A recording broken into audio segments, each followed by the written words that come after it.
Bienvenidas, bienvenidos a 3, 2, 1, Inclusión, un video podcast dirigido a conocer, comprender y concienciar sobre diferentes situaciones de discapacidad, con el único fin de aportar nuestra experiencia, formación, pero sobre todo mucho amor, a lograr una sociedad más inclusiva. Somos Doria Peñalver y Cristina Martínez. Empezamos. Hola, bienvenidas, bienvenidos a 3, 2, 1. Inclusión. Buenas tardes, Doria. Hola, Cristina. Nos volvemos a ver de nuevo. Sí.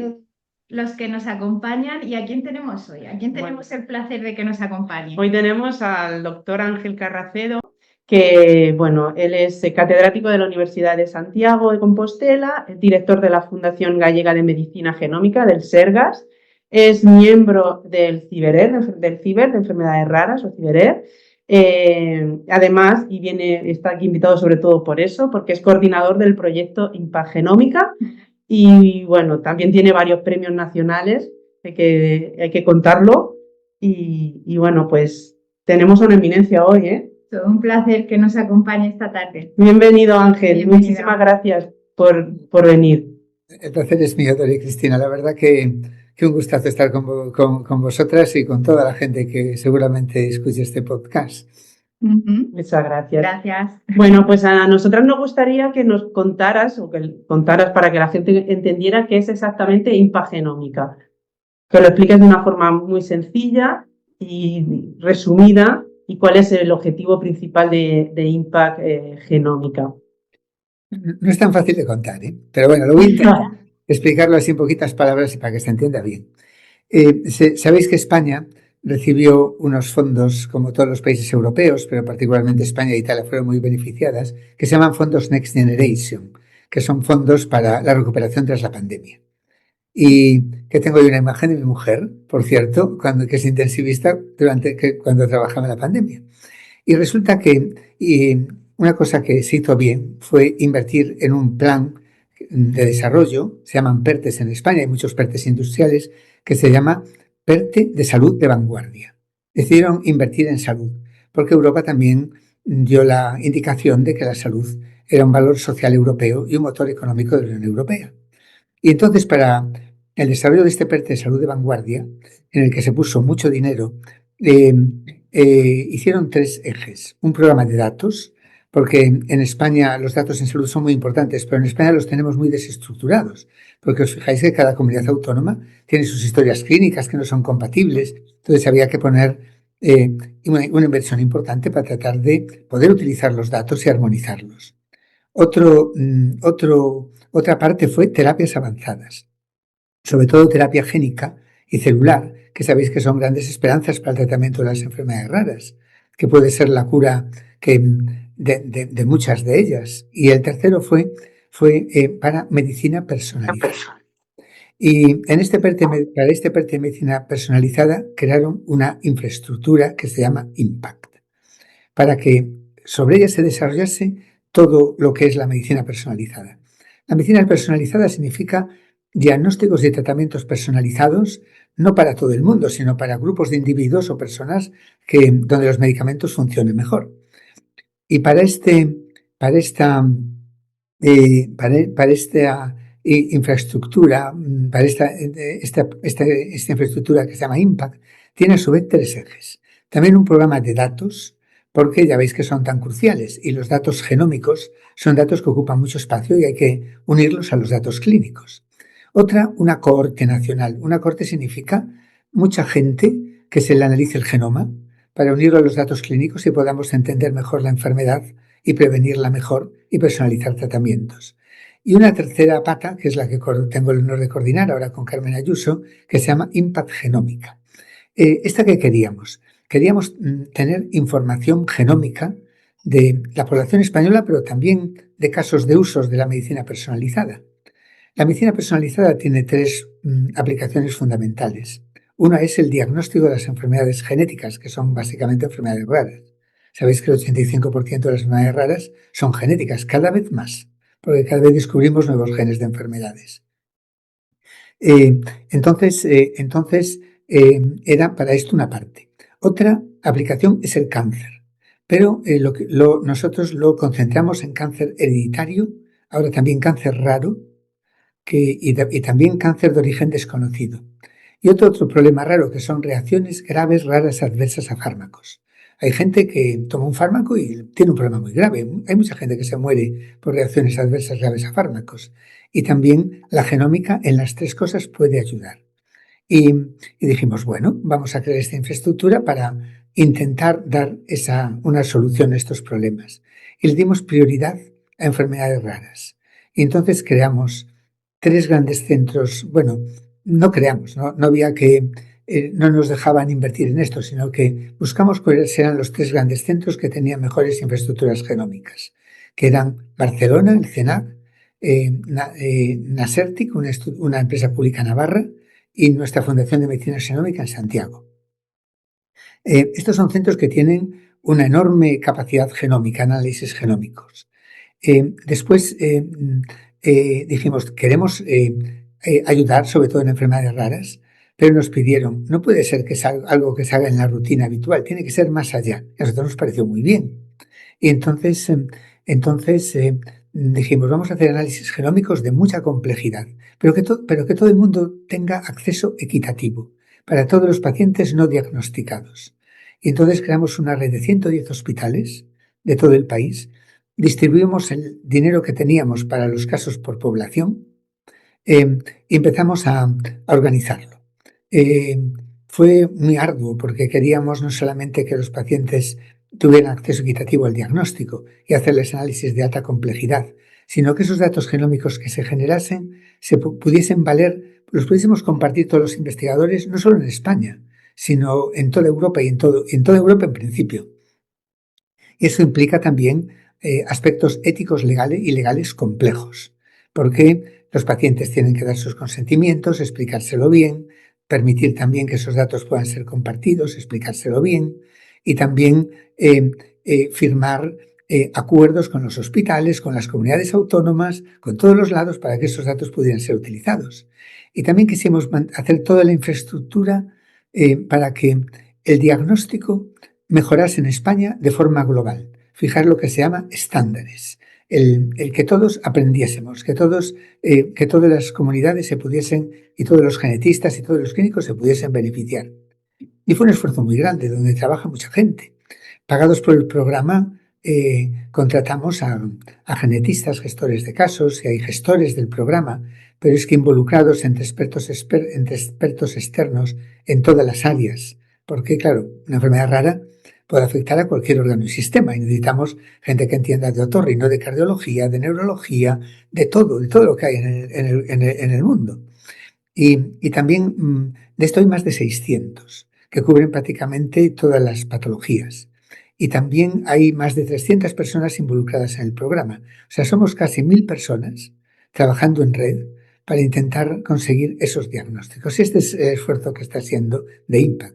La mayor parte la gran totalidad lo hacen porque comparten ese deseo común de poder ayudar y de poder mejorar y de poder encontrar la causa de tener que las personas con una enfermedad rara, sobre todo, tengan un acceso al diagnóstico. Creo que ha quedado. No sé si lo expliqué bien, porque como es tan complicado. Perfecto, sí. Que ha quedado muy claro. Claro, muy claro. Yo quería preguntar, uno de los pilares de vuestro trabajo son, como has comentado, las enfermedades raras. Y es súper importante esto porque sabemos que las familias, sobre todo cuando se encuentran ante una situación que se desconoce, que es una enfermedad rara, pasan lo que se llama odisea diagnóstica, que van de un médico a otro. ¿De qué manera esta infraestructura genómica que coordina puede acelerar esos diagnósticos con el fin de dar una respuesta a los pacientes? ¿Cómo funciona en sí? Nos ha explicado un poquito la estructura, que es bastante compleja, muchísimos profesionales, una red, por lo que se ve por lo que nos cuenta, bastante importante. ¿Cómo ayuda en este caso a la familia? Pues es muy buena pregunta, Cristina. A ver cómo te lo explico, que tampoco es fácil, pero bueno, explicarlo con poquitas palabras. Mira, las personas que tienen una enfermedad rara como bien sabéis, especialmente vosotras y todos los que os están escuchando, no siempre se alcanza un diagnóstico. Eh, eh, ni siquiera cuando llega al laboratorio, si son posiblemente genéticas, que son la mayoría, en el laboratorio no conseguimos un diagnóstico genético ni en el 50% de los casos. El 50% quedan sin diagnosticar. Esto es por varios motivos. Bueno, aparte que se tarda muchísimo en que lleguen a poder hacer un diagnóstico, que este es otro problema que también tenemos que mejorar. Pero una vez llegan al laboratorio, en muchos casos no se encuentra la causa, porque es un proceso. Tú tienes que el análisis genético consiste en analizar un libro enorme para ver si le falta alguna hoja o alguna letra la tiene cambiada, que llamamos mutación, y que eso es la causa del problema. Y eso se hace con tecnologías cada vez más complejas que te permiten analizar cada vez más del libro. En la rutina clínica, ahora, desde que tenemos una nueva cartera de servicios, porque hasta ahora ni siquiera era así, lo que más se hace es lo que se llama el exoma, que es el 2% del libro. El libro es un libro como, no lo sé, yo pongo lo que tengo más cerca, que es la Catedral de Santiago, de tamaños como la Catedral de Santiago. Y hasta ahora se analizaba el 2% del libro, como máximo, porque hasta hace nada se iba gen por gen, que tenemos 22.000. Y entonces no se encontraba nunca el diagnóstico, o rara vez, tenías que tener mucha suerte. Después empezó a hacer paneles de genes, grupos de genes. Ahora ya podemos hacer hasta el exoma, que es el 2% del genoma. Pero en Impact Genómica decimos, hacemos el libro entero. Vamos a hacer el libro entero, a ver qué encontramos. Claro, hay muchas cosas del libro entero que ni siquiera entendemos. Pero es evidente que analizar el libro entero debería aportar más. Y porque podemos buscar cosas. Y fue lo que hicimos. O sea, analizamos pues, el libro entero en todos los pacientes no diagnosticados. Recogíamos pacientes no diagnosticados.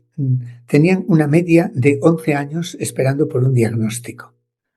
Nos dimos cuenta también de una cosa, que no solamente es importante el analizar el libro entero, es importante tener muy bien toda la información clínica recogida, que no siempre se tiene. Eso lo llamamos hacer campos HPO. O sea, imaginaros, si nos viene un paciente que es un niño sindrómico con esa información, no sabemos dónde mirar de los 22.000 genes, porque puede ser cualquiera.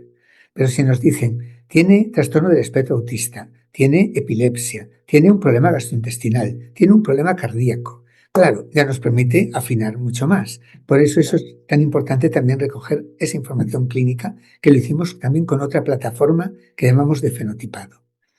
Y eso fue muy importante porque también pudimos generar esa información clínica. Hasta ahora, esos campos que te permiten hacer mejor diagnóstico solo existían en inglés. Tradujimos al castellano decenas de miles de etiquetas de esos campos HPO con términos, subtérminos, sinónimos, que ayudó también mucho en el diagnóstico. Y a esos pacientes les hicimos el genoma completo y en 30% aproximadamente de los casos encontramos la causa del problema. Eso, claro, fue un éxito muy importante. Un 10% fue analizando lo que ya se había hecho, pero con la mayor información clínica y con otras herramientas bioinformáticas llegamos a encontrar la causa. Y otro 20% fue por el hecho de haber empleado genomas completos, de haber analizado el libro entero. Porque empezamos a encontrar zonas del libro que no habían sido exploradas, que eran la causa del problema. Claro, claro, para nosotros fue muy importante porque también te cambia la rutina clínica. Hemos encontrado zonas que había que mirar. En neurodesarrollo, niños con problemas con epilepsia y problemas de neurodesarrollo, encontramos unos genes en ese ADN que no se miraba, que son un porcentaje importante de casos, que ahora hay que decir, oye, que hay que mirar esto también en la rutina clínica. Y esto fue básicamente lo que hicimos. Y lo que seguimos haciendo, porque ahora vamos todavía a los negativos, aún podemos hacer más cosas, porque hay técnicas todavía más súper sofisticadas. Y yo creo que los pacientes tienen un derecho a no ser abandonados, aunque no encuentres a la primera diagnóstico. Nos parece, porque...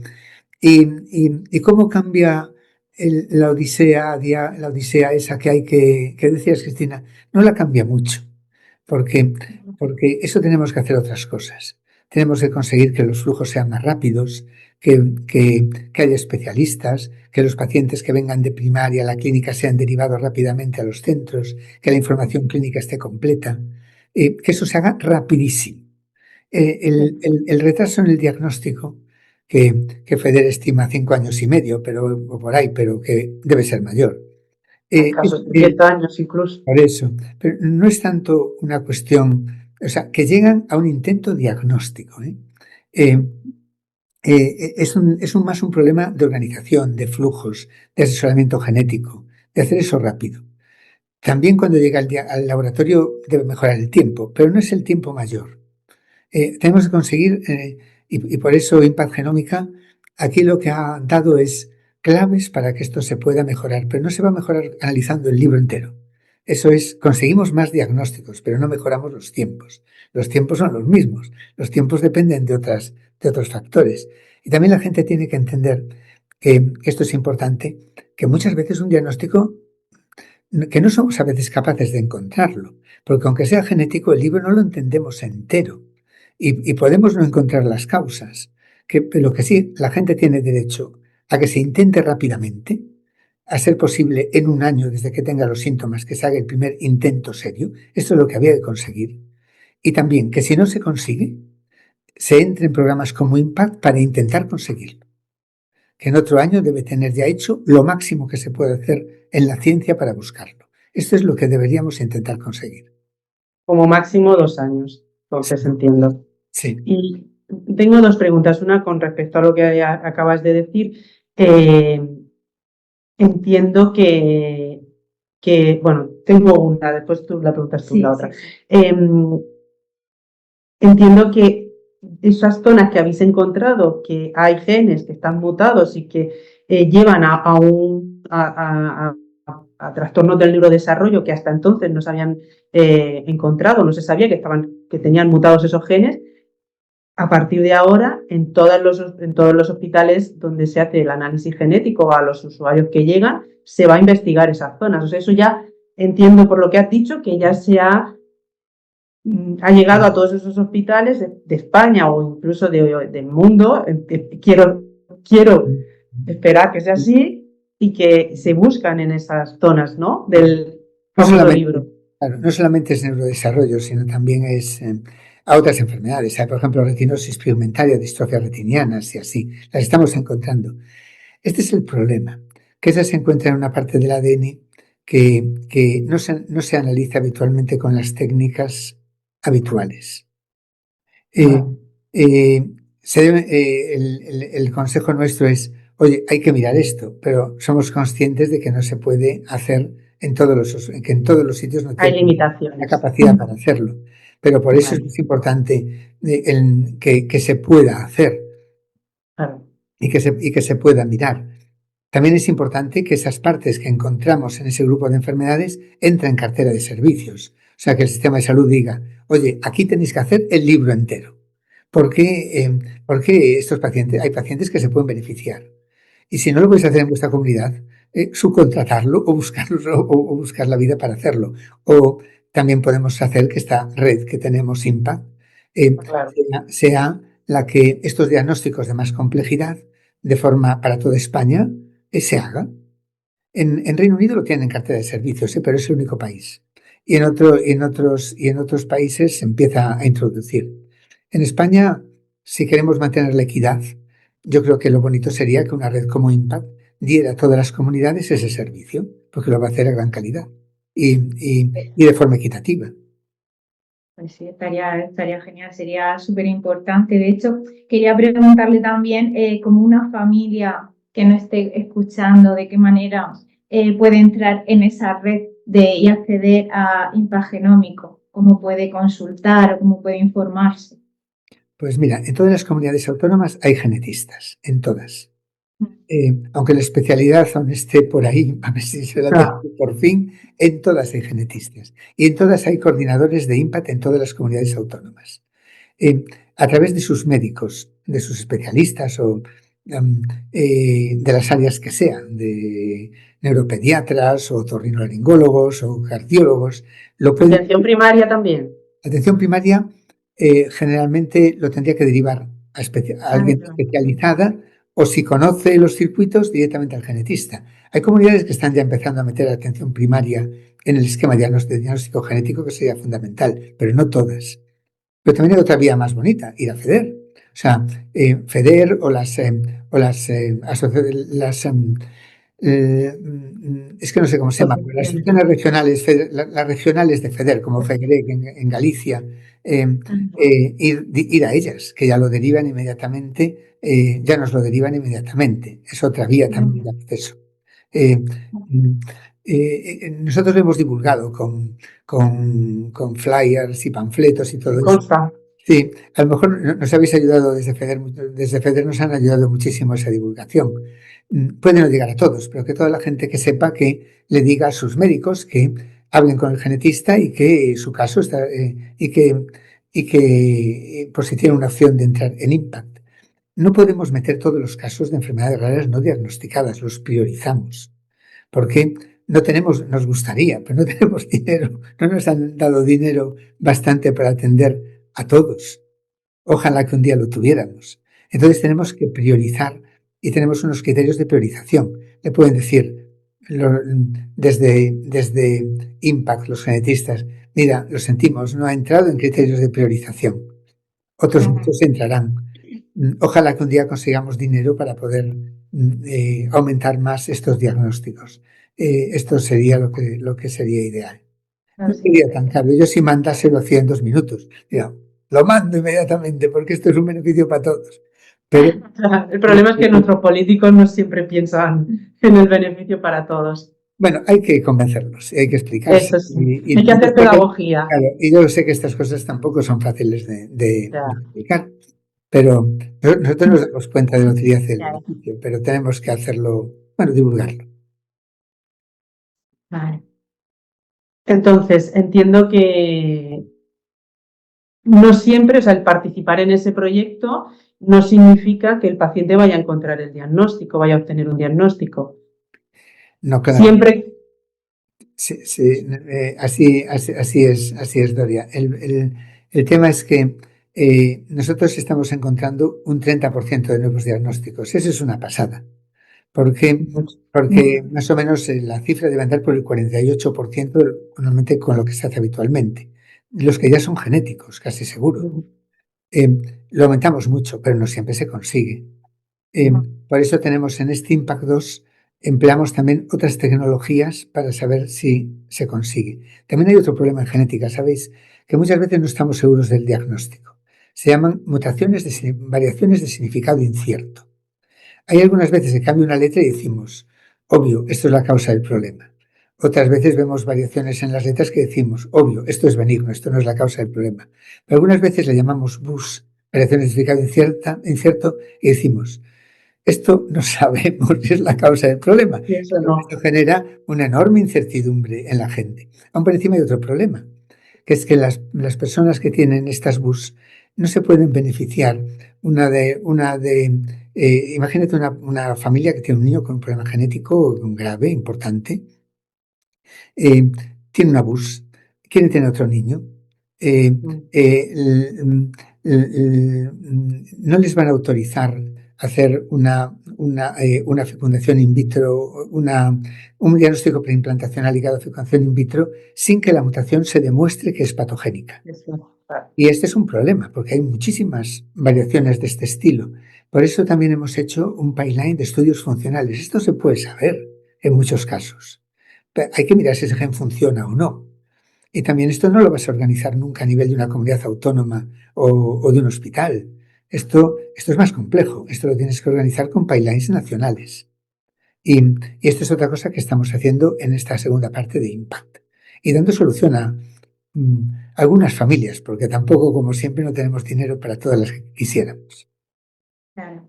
Sí, como nos ha comentado antes, ¿no? De ir priorizando algunos casos, ¿no? De los que pueden entrar en el programa o no.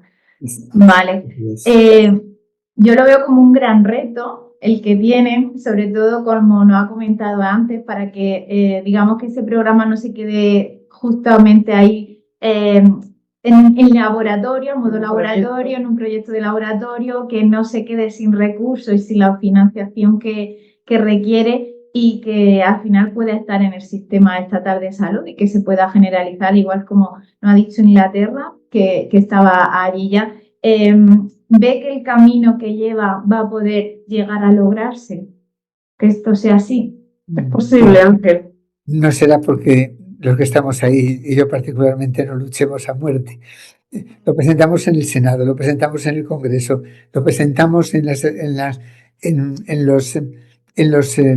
que se llama en los que toman decisiones, los gestores de las comunidades autónomas. La semana pasada lo presenté en el Parlamento Europeo en Bruselas, también para decir, oye, que esto es de una enorme utilidad. Por favor, no lo dejéis como un programa de investigación que cuando se acaben los fondos Next Generation se acaba el programa. Tenemos que inventar algo porque estamos teniendo muchísima gente. El diagnóstico no lo es todo, pero es el principio de todo, de poder tomar decisiones reproductivas, de querer tener otro hijo, de poder, algunas cosas tienen ya terapias o tienen tratamientos específicos. Una cosa muy importante, adelantarte a las comorbilidades. Los problemas genéticos tienen muchas cosas. Adelantarte a ellos es prevenir. Son tantos los beneficios. Y claro, y también que es un compromiso que ya tiene España en el IRDIC, que los pacientes con una enfermedad rara no diagnosticada no se pueden abandonar. Y entonces, claro, yo esto no lo veo, es imposible organizarlo a nivel autonómico porque es demasiado costoso. No tendrías manera de hacerlo. En cambio, si ya tenemos una estructura que funciona de forma equitativa a nivel nacional, manténla. Es que es irrisorio en términos de presupuesto con el beneficio. El coste-beneficio es que es obvio, indudable y calculado. Entonces, es nuestra esperanza de que un día alguien lo entienda y se mantenga. Garantías, ninguna que pase este año, pero también es cierto que en FEDER están ayudando mucho. Es cierto que también... La Asociación contra el Cáncer también está ahí trabajando. Sí, porque tenemos cáncer hereditario y cáncer de tejido, que es otro ejemplo bonito de impact, y cáncer de ramas, que también ayuda.